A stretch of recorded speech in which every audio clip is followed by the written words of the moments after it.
እስቲ ዛሬ እኔ እናንተ እናውራ እስቲ ሌላውን ሰው ተወውና ከኔ ጋር አውራ እስቲ የእውነት አንተ ዛሬ የደረስክበት ደረጃ እንድትደርስ ዋጋ የከፈሉ ሰዎች ይሉ ቤተሰቦች ዋጋ አልከፈሉ እናትና አባት ዋጋ አልከፈሉ ከመጸነስ ጀምሮ ብንጀምር እናታ አንተን ጸንሳ ለአንተ ፊውቸር እንዳትጎዳህ ብላ ራሷን ያመማት መድኃኒት ሳትውጥ እንደፈለገች መተኛት ሳትችል ያማረትን ምግብ መብላት ሳትችል ጓደኞቿ እየሄዱ ፈታ ሲሉ እሷ ግን ተቆጥባ ለማ ብላ ለአንተ ብላ ተወልደስ ቤተሰቦች ያዩት መከራ በአንተ የተነሳ ፋይናንሻል ክራይሲስ ገብቶ ሊሆን ይችላል። ምንም ማመቻመች የለም። እውነት መሬት ወረደ ወሬ ነው። አንተን ለማሳደግ ብሎ ያልገቡት ቦታ አለ፣ ያላዩት የሰው ፊት አለ። ታመህ እንደዛ እየሮጡ እየተሰቃዩ ሐኪም ቤት ያልሄዱ ቤተሰቦች አንተ ዝም ብለህ እንደ ኦብዘርቫይዝ ትናንትና ተወልደ ዛሬ እንደ ይግብድ ያልከ ሰው ነህ። ዋጋ ተከፍሎብሃል አልተከፈለብህም።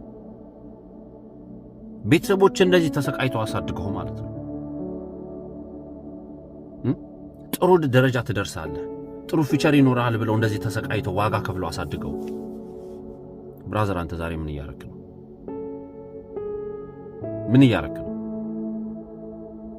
ያንን ዋጋ የከፈሉ ቤተሰቦችን ወደ ጎን አድርገህ ኖርማል ምንም ፊውቸር የማይሰጥ የማይረባ ጓደኛ ይዘህ ሰፈር ለሰፈር መንጎዳጎድ ክለብ ለክለብ መዞር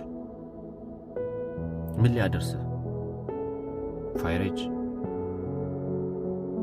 ቆም እስቲ አንተ ቆም በል። ዋጋ ከፍለው ያሳደጉ ቤተሰቦችን ሳትሰማ የት ልትደርስ ነው? ሌላው ቢቀር ሂስትሪ አስተምርህን የሰፈር ሰዎች ያሉበትን ኮንዲሽን አታይም? ወጣቶች ያሉበትን ኮንዲሽን አታይም? ከነሱ አትማርም? ግዴታ አንተም እንደነሱ መሆን መቻል አለብህ።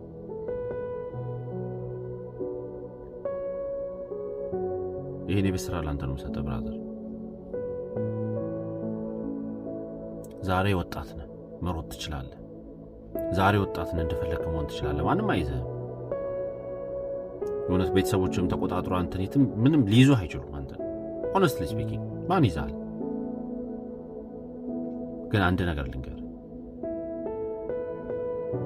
ራስህን ከ40 ዓመት በኋላ አስብ። ምን አይነት ህይወት ነው መኖር የምትፈልገው?